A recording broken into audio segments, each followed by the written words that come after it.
Doctor साहब, आज जो है सेनेट के इजलास में हुकूमती सेनेटर्स की जानिब से तौहीन अदालत के मामले पर अदलिया पर शदीद अल्फाज में तनकीद की गई है। ये पिछले काफ़ी रोज़ से ये सिलसिला जारी है जी। और कशीदगी बहुत शदीद है इस वक्त यहाँ पे अदारों के दरमियान भी और हुकूमती अरेंजमेंट जो है उसके दरमियान और तहरीक इंसाफ के दरमियान। और अभी इस वक्त हम बात कर रहे हैं तो इतलात ये आ रही हैं कि मौलाना फजलुर रहमान साहब की रिहाइशगाह पे शायद कुछ देर के बाद तहरीक इंसाफ का एक वफ्द पहुँचे और शायद उसके बाद फिर वो मीडिया से भी गुफ्तगू हो।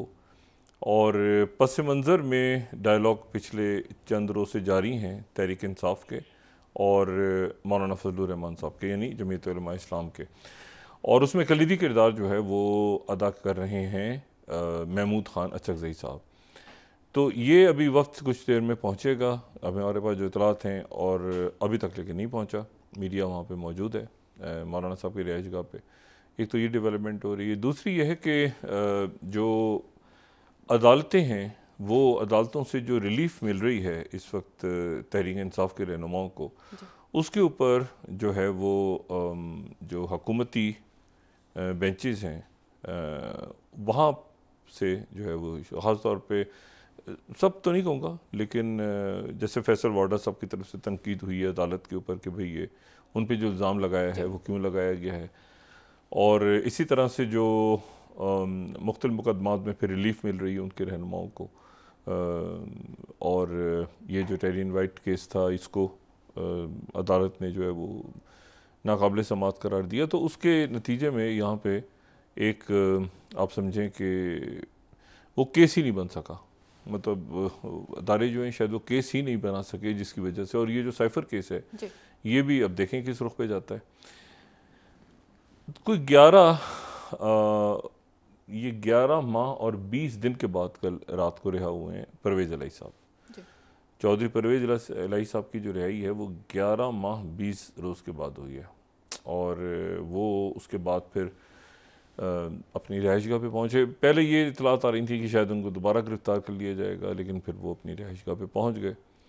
और आज जो है वो फिर हमाद अज़हर साहब भी सामने आ गए और पुलिस पहुंची जब उनको अरेस्ट करने के लिए, तो इस दौरान वो निकल चुके थे वहाँ से। मेरे ख्याल से पेशावर की तरफ वो चले गए, वहाँ से बेल लेंगे या शायद नहीं पहुँचे, जो भी है। लेकिन ये है कि मियाँ असलम इकबाल साहब को भी जो हदायत हुई है, जैसे इन्होंने कहा कि मुझे हदायत दी है इमरान खान साहब ने कि मंजर आम पे आ जाएँ, तो इसी तरह से मियाँ असलम इकबाल साहब को भी कहा गया कि आप भी मंजर आम पे आ जाएँ। तो वो भी शायद आज या कल में किसी वक्त मियाँ असलम इकबाल जो हैं वो भी मंजर आम पे आएंगे। और इसी तरह से एक बात जो यहाँ इस्लामाबाद में काफ़ी इस वक्त यानी अगर हम कहें कि अगली रिहाई किसकी मुमकिन है, तहरीक इंसाफ के कौन से रहनुमाई जिनकी अगली रिहाई मुमकिन है कानूनी हलकों के मुताबिक, तो वो शाह महमूद कुरैशी साहब का नाम लिया जा रहा है कि शाह महमूद कुरैशी साहब भी किसी वक्त, आज कल अगले हफ्ते किसी वक्त शायद उनकी रिहाई भी हो जाए। ये भी बात जो है वो कही जा रही है। अब ये जो सूरत हाल सारी बन रही है और उसके नतीजे में फिर इत्तेहाद, एक बड़ा वसी इत्तेहाद बन रहा है। ये जो इत्तेहाद है, ये बात आप जहन में रखें कि ये अभी तक वाज़ेह नहीं हो रहा कि नवाज़ शरीफ साहब जो 28 तारीख को जो जब सदारत संभालेंगे वो, तो उनका जो अगला बयानिया है वो क्या होगा। पिछला बयानिया तो उन्होंने माजी की बात की सारी और जो भी हुआ वो हमने सुना। अगला बयानिया क्या होगा, क्योंकि अब उनके सामने अगर मौलाना फजलुर रहमान साहब और अचकज़ई साहब आते हैं तहरीक इंसाफ के साथ और जमात इस्लामी, ठीक है, तो ये जो है ये आप उस वक्त फिर ज़रा मेरे ख्याल से मियाँ नवाज़ शरीफ साहब के लिए ये जो शख्सियात सामने आ रही हैं, अख्तर मेंगल, तो एक सियासी तौर पे ये देखना है कि मामला जो है वो किस तरफ ये जो अरेंजमेंट है जिसका सारा बार जो है वो बारह शहबाज शरीफ साहब के ऊपर डाला हुआ है। ख़जाना, दाखिला और मतलब जो बाकी जो वजारतें हैं वो, मतलब है कि ये देखना है कि अब नवाज़ शरीफ साहब की तरफ से ये जो बिल वगैरह पास हो रहा है पंजाब का, ये वो, मेरा नहीं ख्याल कि नवाज शरीफ साहब इसमें बहुत ज़्यादा, वो एक लार्जर पिक्चर देख रहे हैं पूरे मुल्क की कि भाई IMF के साथ मामला तय नहीं हो रहे, बजट सर पे है, और अभी तक हमें पता ही नहीं है कि भाई वो चाइना से रीशेड्यूलिंग हो, बजट तो खैर ज़ाहिर है एक आ जाएगा वो जो फोरकास्ट करके कि भाई इस तरह से बजट बना, ऐसे होगा ऐसे होगा, वो तो आ जाएगा, लेकिन उसका कोई सर पैर नहीं समझ आ रहा। रोज़ एक नई खबर आती है कि जी वो जो है वो गैस के बिल मज़ीद बढ़ जाएंगे, फिर मज़ीद बढ़ जाएंगे, फिर एक और ख़बर आती है मज़ीद बढ़ जाएंगे, तो क्या होगा, कैसे होगा। तो ये और हीट वेव, और फिर उसके बाद जो आने वाले दिनों में जो गर्मियाँ और सारे जो मामलात हैं, तो तलखियाँ बढ़ रही हैं बदकिस्मती के साथ। हालांकि इस वक्त एक अंदरूनी हमें बहुत ज़्यादा डायलॉग की ज़रूरत थी, और डायलॉग तो अभी होता नज़र नहीं आ रहा। किन फ़रीक़ैन के दरमियान होगा, कौन कैसे करेगा, क्या करेगा, तो ये अब देखना है किस तरह से। इस्टेब्लिशमेंट तो मुकम्मल तौर पे इस अरेंजमेंट के साथ है। अब अदालतें जो हैं वो शायद उनके साथ खिंचाव एक पैदा हो रहा है, तो वो एक कोई ऐसा मामला नहीं है जो किसी तरह से भी मुल्क के लिए अच्छा हो, लेकिन और हम उम्मीद कर सकते हैं कि ये मामला जो हैं ये किसी बड़े तसादुम की तरफ नहीं जाएंगे, बल्कि खुश असलूबी के साथ ये मामला तय हो जाएंगे आइन और कानून के तहत। सिस्टम नहीं चल रहा, बुनियादी बात है, निज़ाम नहीं चल रहा, अब क्या करें। अच्छा, अब इसमें जो इशू है वो ये है कि आज जो फौरी तौर पे पाकिस्तान के जो जो इर्द गिर्द है, मैंने कहा ना कि हर वाक़या जो है वो पाकिस्तान के ऊपर असरअंदाज होगा, और पाकिस्तान में आइंदा जो भी कुछ होगा वो ख़ित्ते और दुनिया के हालात तय करेंगे कि आपने क्या करना है। और ऑलरेडी शायद हम बहुत ज़्यादा इस वक्त ये आइडियल, ये कोई वक्त ही नहीं था कि हमारा अंदरूनी इंतशार ये सूरत अख्तियार करता।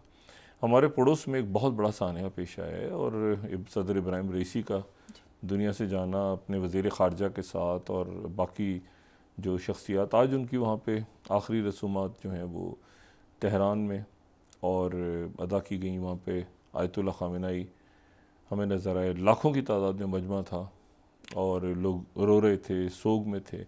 60 मुल्कों से वफूद पहुँचे वहाँ पे शिरकत की, और उसमें जो है वो यानी लीडर्स के लेवल पे 10 मुल्क गालिबन और 20 के करीब ममालिक जो हैं उनके वज़राए ख़ारजा और बाकी मुल्कों से जो हैं वफूद, जिनमें आप समझ लें कि स्पीकर्स या नायब सदूर या वज़रा, मतलब मुख्तलिफ जो है ना, मतलब 60 मुल्कों की वो नुमाइंदगी थी। प्रेसिडेंट पुतिन नहीं आए, पहले ऐलान हुआ था कल, लेकिन वो आज वो नहीं वहाँ पे पहुँचे। अब लेकिन जो वहाँ पर ज़ाहिर है पाकिस्तान से शहबाज शरीफ साहब पहुँचे हुए थे, बाकी लोग पहुँचे हुए थे, और वहाँ पर जो है वो आर्मीनिया के वज़ीर आज़म थे, आज़रबाईजान का डेलीगेशन भी था, बहुत मुल्कों के वफूद थे, मिस्र के वज़ीर ख़ारजा आए हुए थे, इराक़ के वज़ीर आज़म थे, और हमास की क़यादत वहाँ मौजूद थी। इस्माइल हानिया जो हैं वो भी वहाँ पे मौजूद थे, और उनकी भी रहबर जो हैं उनसे मुलाकात हुई। अच्छा, अब ये जो पूरी सूरत हाल यहाँ डेवलप हो रही है इस ख़ित्ते में, ज़ाहिर है, और मैं ये बात कहता हूँ कि अगली जियो पॉलिटिक्स शायद गज़ा के हालात से सामने निकल के आएगी, और ये जो सानिया पेश आया है इसके अब एक इसका फॉलो आउट क्या होगा, व्हाट नेक्स्ट, एक यहाँ पे सवाल चल रहा है। व्हाट नेक्स्ट सिर्फ ये नहीं कि जो ईरान के अपने अंदरूनी अगले सदर देखें ना, अगले चंद दिनों में उनके सदर के नाम हमारे सामने आ जाएंगे, क्योंकि वो 2 जून तक उन्होंने पेपर्स नॉमिनेशन करनी है, और फिर उसके बाद जो है वो फौरी तौर पे सामने आएगा उनका नाम। और ये सामने आ जाती है खबरें कि रहबर किसको चाहते हैं, आयतुल्लाह ख़ामेनी किसको चाहते हैं, ये बात सामने आ जाएगी। इसमें जो एक अहम बात आज हुई है, जो थोड़ी सी 2-3 बातें ऐसी हैं जो ज़रा आप यूँ समझें कि गैर मुतवक्को हैं मेरे लिए कम से कम। एक तो ये है कि जो ईरान की तरफ से स्टेटमेंट आज आई है, मैं 5th स्लाइड यहाँ पे कोट करूँगा, क्योंकि ये ख़बर जो है ज़रा उनकी न्यूज़ एजेंसी को ये कोट करना ज़रूरी है। ईरान की तरफ से ये कहा गया है कि महर न्यूज़ एजेंसी की तरफ से उन्होंने कहा है कि ईरान की जो आर्म्ड फोर्सेस हैं उन्होंने एक स्टेटमेंट इशू की, और मैं उन्हीं के मीडिया को कोट कर रहा हूँ। वो ये कहते हैं कि जब हेलीकॉप्टर क्रैश हुआ तो advanced Iranian drones equipped with SAR radar as well as rescue teams ये वहाँ पे पहुँच गए फौरी तौर पे, ठीक है। ये इसके फ़ौरन बाद, हेलीकॉप्टर क्रैश होने के फ़ौरन बाद, लेकिन हार्श वेदर था और जो जोग्राफिकल कंडीशंस थी वो ख़राब थी। ऑपरेशन रात तक हो गया। फिर उसमें ईरान ने अपने पड़ोसी मुल्क टर्की से कहा कि आप रेस्क्यू के लिए आएँ। अच्छा, अब जो ईरान की फोर्सेस हैं वो ये कह रही हैं कि टर्की ने एक जो है यूएई भेजा, ठीक है ना, जो ड्रोन, और उसमें नाइट विजन भी था और थर्मल कैमरास भी थे, लेकिन मुसलसल कोशिशों के बावजूद वो जो उनका ड्रोन था वो डिटेक्ट करने में जो है वो नहीं कर सका। It was not possible to accurately announce the location of the helicopter crash, so they returned to Turkey. वो टर्की वापस चले गए और फिर मंडे मॉर्निंग को एग्जैक्ट लोकेशन जो है हेलीकॉप्टर की वो डिस्कवर की ग्राउंड रेस्क्यू फोर्सेस ने, ईरान की और ईरानियन ड्रोन्स ने, जो कि नॉर्दर्न इंडियन ओशन से वापस आए थे। अच्छा, और उसके बाद उन्होंने शुक्रिया अदा किया communication centre of the staff, general staff armed forces ने, कि ये जो है ये ख़ास तौर पे रशिया, चाइना और फ्रेंडली कंट्री टर्की का। लेकिन उन्होंने वजाहत की कि जो तलाश है वो टर्की की तरफ से पहले अनाउंसमेंट्स हो चुकी थी कि उनके उनके उनके लेकिन ईरान ने आज ये वजाहत की कि नहीं, उनके ड्रोन वापस चले गए थे और जिस ड्रोन ने तलाश किया वो मलबा वो ईरान के अपने जो है वो ड्रोन्स थे। अच्छा, एक तो ये वजाहत जो है आज होना, ये ज़रा मेरा ख्याल है कि ये इसकी अहमियत है कि ईरान ने इसकी वजाहत की है। दूसरा ये है कि नॉर्वे, आयरलैंड और स्पेन ने, 3 मुल्कों ने आज आज़ाद फ़लस्तीनी रियासत को तस्लीम कर लिया। सही। अच्छा, आज़ाद फ़लस्तीनी रियासत को तस्लीम कर लिया तो ये तो इसमें ये इन्होंने पहले ही ऐलान किया हुआ था कि हम जो हैं वो 28 मई से पहले इन्होंने कहा था कि हम जो है वो आज़ाद रियासत को तस्लीम कर लेंगे। और ईयू की कोई पहला मुल्क नहीं है ईयू का जिसने इसको ये फ़ैसला किया हो। इससे पहले जो है वो कई साल पहले सबसे पहले जो मेरे ख्याल से जिस मुल्क ने तस्लीम किया था पैलेस्टाइन को, ये मैं अगर 2014 का गार्डियन सेकंड हम यहाँ कोट कर देते हैं तो ये पहला मुल्क जो था वो स्वीडन था।